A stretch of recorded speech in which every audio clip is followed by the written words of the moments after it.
Fading the NFL public is 9-3 the past couple weeks, 62% this season in the video. I'm going to give you the 6 most public plays here for Week 10 coming up right here, right now. Hi, this is Steve Merril, WagerTalk.com, right back here on WagerTalk TV. Welcome to the Week 10 edition of Fade the Public. If you're new to the video, I'm giving you the most public sides in the NFL each week, and long term, if you fade them, you do make money. It's worked well this season, but we dive deeper and we decide if we should fade them or play them because we use this as a filter, just part of the overall handicapping process. But as I mentioned, after that one good week in which the public went 4-0 3 weeks ago, they've gone 9-3 fading them since, 62% on the season, and we've got 6 public plays this Sunday, November the 9th. Actually 5 on Sunday, 1 on Monday. That's right, the Monday night game. And there's also a public dog alert for this week. That's all coming up here. Let's go down in schedule order here. We'll start with the first game at 9:30 Eastern, early kickoff in Germany. Indianapolis Colts minus 6.5, a public side this week. Now, of the 6 games, I'd say this is probably the least public of the 6. The Colts barely qualified, but still a public selection nonetheless. And I did do a standalone video for this game here earlier in the week on WagerTalk TV. By the way, click subscribe, click the bell for an instant alert. You'll never miss out when a free play video is posted. So if you'd like a deep dive, full analysis, about 5 minutes worth on this game, check out that video afterwards. But I do like the Falcons in this game, and I would agree with fading the public in this one. Once again, the Colts are the public side. I think we do fade the public here for a few reasons. First of all, these European games are a bit random. So whenever we can get the underdog in these games, a quality dog, I think it's worth a look. And we definitely are getting some line value. The look-ahead line this summer, the Atlanta Falcons were projected to be a 1.5-point favorite this summer. That was a bettable line. Now they're a 6.5-point dog. That's a full touchdown swing. Now the Colts are coming off a misleading loss. I would like Atlanta a little bit more. I'd like fading the Colts a little bit more, I should say, if they weren't coming off a misleading loss. But they outplayed Pittsburgh last week, lost 27-20 despite a 6-1 turnover deficit. They still only lost by 7 points. So it could be a little bit of a bounce-back spot, but I think the tough travel situation negates that somewhat. And I also like the fact that the Falcons match up pretty well in this game. Atlanta on the season has one of the best pass defenses in the NFL. In fact, statistically speaking, they're giving up just 6 yards per pass this year against teams that average 6.8. The Colts, obviously, Daniel Jones, have thrown the ball well, but he struggled last week against a suspect Pittsburgh pass defense. Jones had 3 interceptions, his worst rating of the season, 60 QB rating. So maybe he's starting to regress. You know, we've been waiting for the wheels to come off. We talked about Baker Mayfield earlier this year. Drake May maybe. Daniel Jones, all vastly outperforming recent years. So has Jones started to regress? We'll find out. Falcons also run the ball well. They have a good ball control offense. Colts are decent against the run, but they have been suspect against the pass. In fact, Atlanta rates as the better defense overall, allowing just 5.1 yards per play. Colts give up 5.5. Colts give up less points, but yards per play is a better metric. I think we have a live underdog here with the Falcons plus 6.5, and I would fade the public in this one as the public is on the Colts. That's your early game at 9:30 Eastern, Sunday morning in Germany on NFL Network. All right, we'll keep it rolling here. We'll go to the daytime card now at 1 o'clock Eastern, and another public side this week is the Carolina Panthers minus the 5.5. And we always talk about using this as a filter, part of the overall handicapping process. And one of the problems with fading the public on the blind is that you're often on the ugliest teams in the league. And in general, I don't like playing ugly teams. But one subset we don't talk a lot about is when an ugly team is the public side. And this is a rare occurrence where that's the case. I don't think the public's necessarily all over Carolina. They just want nothing to do with New Orleans. And keep in mind, the premise here is when you get one-sided action, the line becomes a bit inflated more than it should be. And that's probably the case here. The look-ahead line this summer was 4.5. It's now 5.5. But can we really trust the Saints? They have 3 offensive linemen injured, missing some skill position guys. True rookie quarterback, second-round pick out of Louisville, Tyler Shruggs at quarterback for the 3rd straight week. He actually looked okay last week against the Rams. I know they lost 34-10, but he averaged 7.5 yards a pass, had an 81 rating.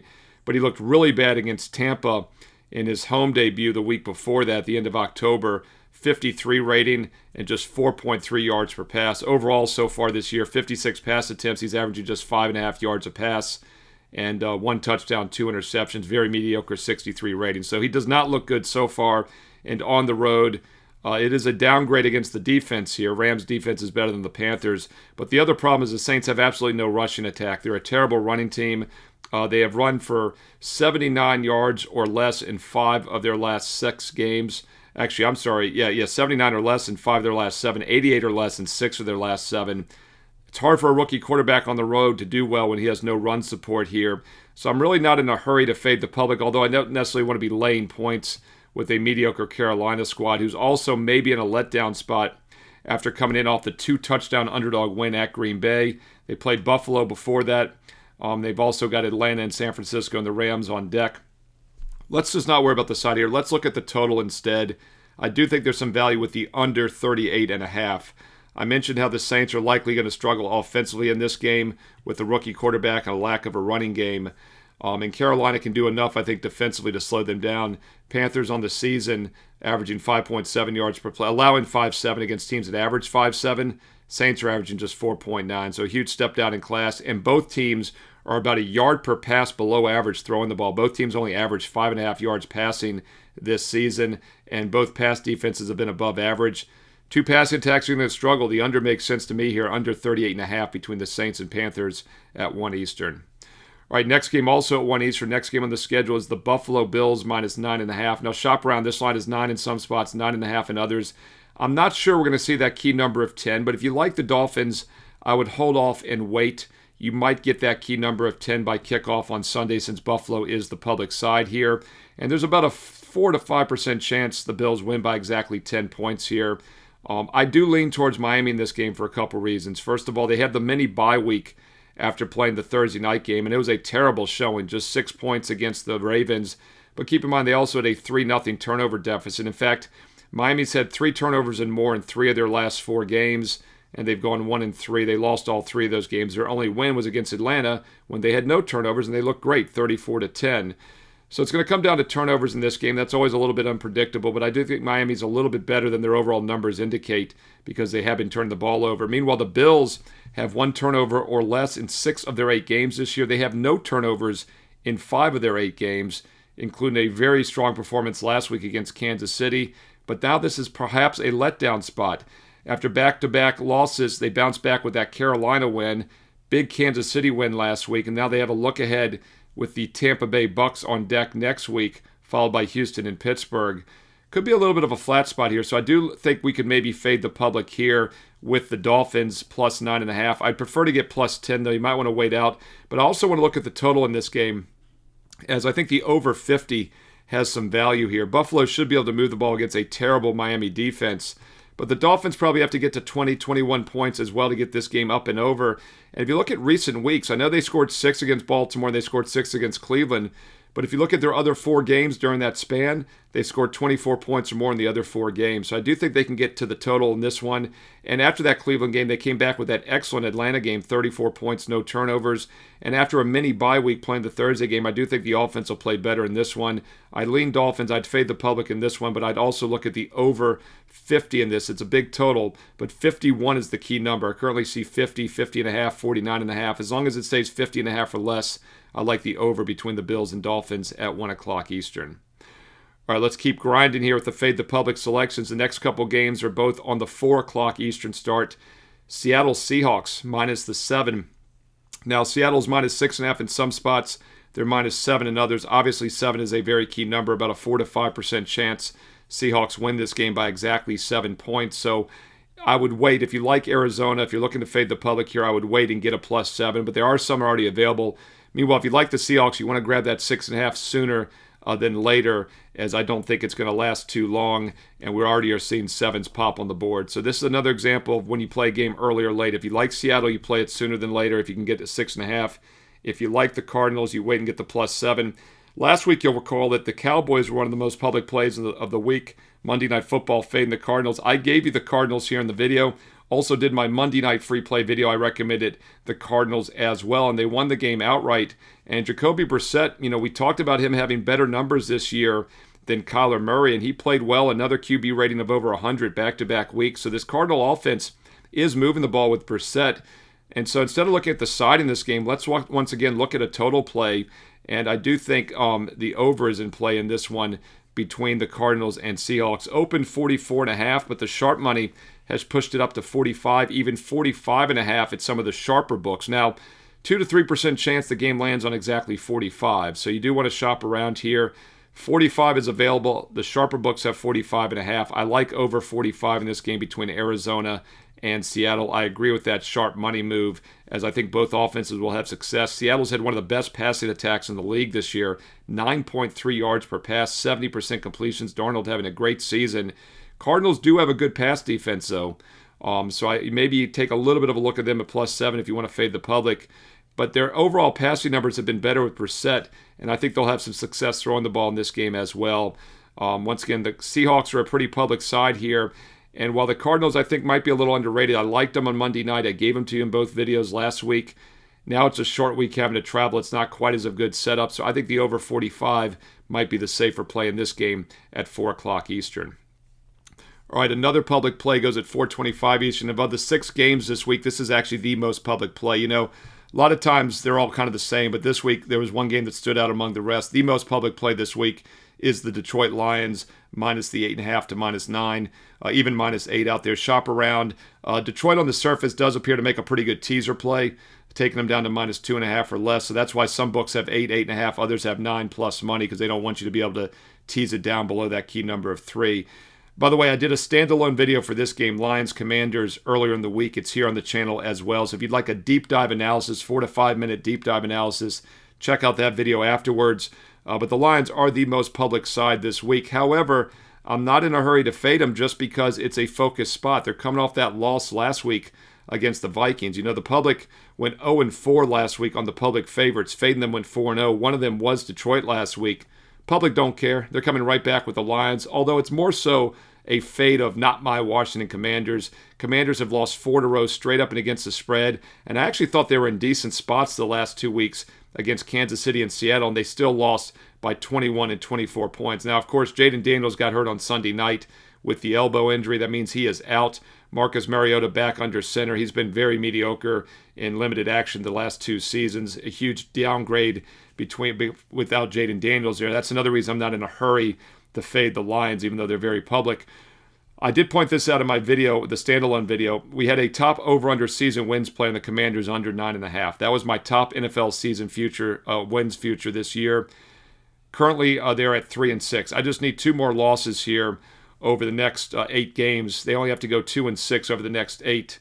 Or they go 6-2 over the next 8. We still cash. So it's looking pretty good, and they should drop this game as more than a touchdown home dog. So pretty good situation here to cash the season wins play, but once again, I just don't know what to make of this side here. Detroit's in an excellent bounce-back spot, but you're laying a premium. In fact, to show how inflated this line is, the look-ahead line this summer was Commanders as a slight home favorite. Washington was about a 1.5-point home favorite this summer. Now they're an 8.5-point home dog. Huge adjustment, almost a 10-point adjustment. And they were in the NFC Championship game last year. Now, I think they were vastly overrated last year. That's why we faded them with that strong under-season wins play, and it's going to cash in, it looks like. But, 4 straight losses. The point spread is inflated. However, I'm not in a hurry to fade a quality team off a loss. So what I think might be the best way to play this game is a team total with Detroit, 29.5. And here's the reason why. Yes, they've scored 24 or less in 3 straight games, but they're taking a huge step down now against one of the worst defenses in the NFL. And while the Commanders might be able to score as well against Detroit, it's also, by the way, playoff revenge for the Lions after losing the NFC divisional game that put the Commanders in the championship game last year. And then on top of that, we don't know what we're going to get with the Commanders' offense with Marcus Mariota under center and Jaden Daniels hurt. So let's just take them out of the equation and look at the Lions over 29.5. And if you look at Detroit this year in focus spots, they've done pretty well statistically speaking, and they've scored some points. In fact, if you look at their games, yes, I said 24 or less the last few weeks when they've been coming off of those losses recently as well. But Detroit otherwise has put up some points this year. I'll pull it up right here for you now. I had it a second ago. I lost it. I got so many games in front of me this week. Getting confused here. There we go. The Lions offense had that first game against Green Bay in which they only scored 13. Bad showing. And then they won 4 straight in which they scored 34 points or more. 52, 38, 34, 37. In fact, their only win this year in which they've scored less than 34 points was the 24-9 win against Tampa. In their other 4 wins this season, they've scored at least 34 points or more every time. The Commanders have one of the worst defenses in the NFL, particularly bad against the pass. A terrible pass defense this season. They've really been unable to stop anybody through the air. In fact, if you look at their numbers and opponents played on the season, the Commanders have given up 8.4 yards per pass against teams that average just 7.1. And, of course, Jared Goff and company, a great passing attack, 7.5 yards per pass, 6 yards per play. And overall, Detroit's averaging 30 points a game this season. So I see no reason why they can't get up and over 29.5. Let's just take the Commanders out of the equation on Sunday at 4:25 Eastern. All right, those are your 5 games for Sunday. Now, there's one game on Monday night, Eagles and Packers. And guess what? Ding, ding, red flag alert.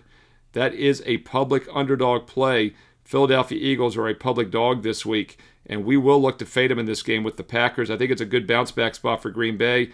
Once again, I did a standalone video on this game, deep dive 5-minute video for Monday Night Football. I give you all the Thursday, Sunday, Monday night games for free here on the channel each and every week. Hope you're finding it useful. And by the way, if you are finding it useful, quick thumbs up, like is all I ask, and I will keep them coming. Easy under winner with that 10-7 Broncos game on Thursday means we are now 9-2.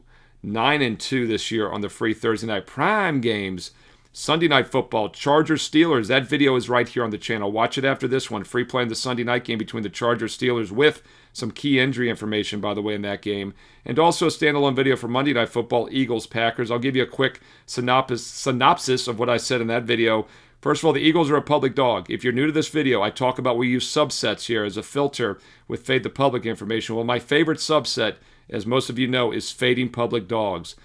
First reason is that the public is usually on favorites. They play overs and favorites. So when they're on a dog, it's an extra red flag. It's unusual. Plus, we get a quality team when we're fading a public underdog because by definition, we're getting the better team that's favored. We're not playing one of these ugly ducklings like the Saints or the Dolphins or the injured Commanders. We're getting a quality team. In fact, the Packers might be the best team in the NFC. Eagles are the defending Super Bowl champs, and yes, they had that quality win earlier this year at Kansas City. But they've looked suspect at times as well, and they're coming off a bye week. Normally you'd say the bye is probably a good thing, and it might be here for Philly, but they did get back-to-back wins straight up and against the spread after those 2 losses, so I'm not sure they necessarily needed the bye. But it looks like a bigger bounce-back spot for Green Bay after that 2-touchdown favorite loss against Carolina last week. You know, they had one other loss this season. That was back in Week 3 against Cleveland, 13-10. If you recall, Green Bay was a very public play in that game, and I told you in this video, and I even used it as a best bet for my clients at WagerTalk.com, the Cleveland Browns in that game, as it was a huge sandwich letdown spot for Green Bay. They're coming off the opening season win against Detroit, division rival, the Thursday night national TV winner against the Commanders, and then they had the look-ahead Sunday night game against the Cowboys. That was a huge letdown spot as a touchdown non-conference road favorite, and they dropped that game. They also tied against Dallas, although I thought they outplayed the Cowboys. They probably should have won that game and still put up 40 points. Then won 3 in a row after that until last week, in which they were in another sandwich spot against Carolina. They were coming off the big Sunday night come-from-behind win at Pittsburgh against Aaron Rodgers with this huge look-ahead Monday night game against the Eagles. Well, they laid another egg as more than a touchdown favorite against Carolina.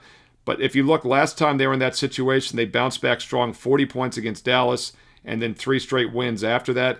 I think it's the same situation here. I like the Packers minus the 1.5. Fade the public dog in this one. I think we're getting the better team in a basic straight-up win situation. But I also would recommend taking a look at the Packer team total over 23.5. If you look this year, in Green Bay's 2 losses, 10 points and 13 points in those flat spots against Cleveland and Carolina. But they have scored 27 points or more in their other 6 games. They're 5 wins and a tie. They've scored 27 or more every time in those 6 games. I like the spot here, and I think the Philly defense is not nearly as strong as it was last year when they made that Super Bowl run. In fact, statistically, they're very mediocre this year.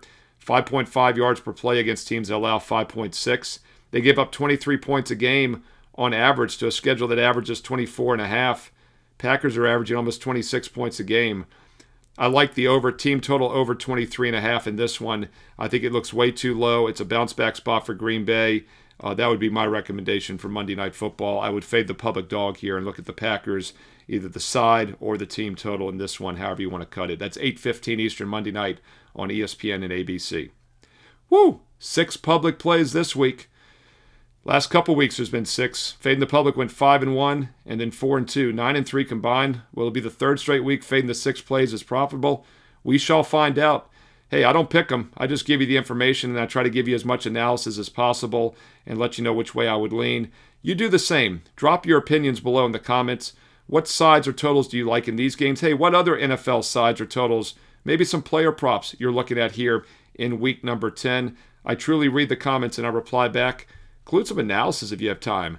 Let's learn and earn and win together here on WagerTalk TV. And if you're liking these videos, all I truly ask is a quick thumbs up like. Boom, click it. Took 2 seconds. You did it. So proud of you. Seriously, though, the more thumbs up likes, the more positive comments, the more views, the more free play videos I do each and every week. Now, look, we get over 30,000 views in about 1 day on this Fade the Public video. All honesty, it's not going anywhere. I've been doing this, I think, for 5 years now. But all those daily videos, I gave you all the weeknight college and pro football games the last several weeks. That Thursday night prime record, 9-2. All the Sunday and Monday night NFL games. College football top 25 report for Saturday. If you're finding it useful, thumbs up, like, comment below, and I will keep these videos coming each and every day. And make sure you click subscribe. Over 230,000 subscribers. Can't be wrong. Maybe a couple of them are wrong, but probably not many. It's free. Don't cost nothing. But click that bell as well. When you subscribe, click the bell as well. You'll get an instant alert and know exactly when this Fade the Public video is posted each weekend, and also when those other weekday free play videos are posted as well throughout the week. And hey, college and pro basketball is here as well. Yes, many of you are asking. I will start ramping up some of the free basketball videos, but we're kind of in football mode right now for the free play videos. But don't think I'm not handicapping basketball. Off to a nice start in college and pro hoops this year, a winning start, and there is plenty more to come. Right now is a great time to be an all-sport, all-access client because there are 4 major sports going at once. College and pro football, and yes, college and pro basketball I'm releasing on a daily basis also. And I have some special offers. First of all, if you go to my page, Steve Merril, WagerTalk.com, I have a free play posted every day. It's the last cut from my best bet card. You should be going to get the free play every day. That's a no-brainer. But also check out the special offers and promo codes listed there. I'll run through them real quick for you, but you can get more information and details on my page right now, Steve Merril, WagerTalk.com. And, of course, you can get there quicker with shortcut wt.buzz/SM. Normally 7 days, sampler is $99, but it's just $79 this week with promo code PLAYS7, PLAYS 7. 7 days and nights for just $79 at checkout. Use that promo code and you'll get an instant 20% discount on a 7-day all sports. Or if you already have football, as many of you do, if you're locked in for football and you want to add a month of basketball, you don't have to decide between college or pro. Normally it's $189 for college, $189 for NBA. Nope, you get them both for $189. It's buy one, get one free with promo code BBALL30, BBALL30, BBALL30. Gets you 30 days and nights of college hoops for $189 complete. Select the NBA college combo and at checkout use promo code BBALL30 to get that special discounted price of $189. It's like buying one, getting the other for free. And the final offer I want to mention to you has no promo code. It's listed on the main page right now. Instant $500 discount on my 1-year all-access pass for all sports, all access for 365 straight days. Now let's talk about this one. This is by far the best offer because, first of all, it makes you take a consistent investment approach each and every day and play every sport. That's what I recommend doing. That's what I've done for the past 29 years as a full-time professional handicapper and bettor. Since I started back in August of 1996, over 29 years ago, if I've had a best bet that I'm using, I've sent it to my clients. You get every play every day for about $1 a play because you're getting an instant $500 discount off the normal rate. And oh yeah, I'm including a bonus 25% coupon this weekend as well. There is no promo code needed. It's on the main page right now, the instant $500 discount for 1 year of all sports. That's college and pro football, all of this year's college and pro basketball seasons, and all of next year's baseball season. We just finished the baseball playoffs, went 11-2 on baseball playoff best bets. Can't wait for next year to start up. And right now you've got the other major 4 sports going as well. It is a true 365-day all access because if I ever pass on a small card, by the way, I never force anything just to have action. I don't work that way. I only use games that have a true mathematical edge. That's why I've won consistently for the past 29 years as a full-time professional bettor and handicapper. But if I ever do pass on a small card like this past Thursday, nothing was strong enough, you get an extra day at it. So you are assured a true 365 days of best bets for about $1 a play. Instant $500 discount. Check it out right now. It's right above the daily free play. And that free play is the last cut from my best bet card, so it is still a strong opinion, hitting over 70% over the past month on those bonus free plays. Go get the free play every day. Check out the special offers and promo codes and the best bets. Steve Merril, WagerTalk.com, and get there quicker with shortcut wt.buzz/SM. On the way out, don't forget to follow me on social media at Steve Merril, 2 R's, 1 L, MERRIL, at Steve Merril on X and Instagram. And stay tuned here to WagerTalk TV. You know there's more free play videos coming up, including that Sunday night free play video, Chargers and Steelers, right here, right now.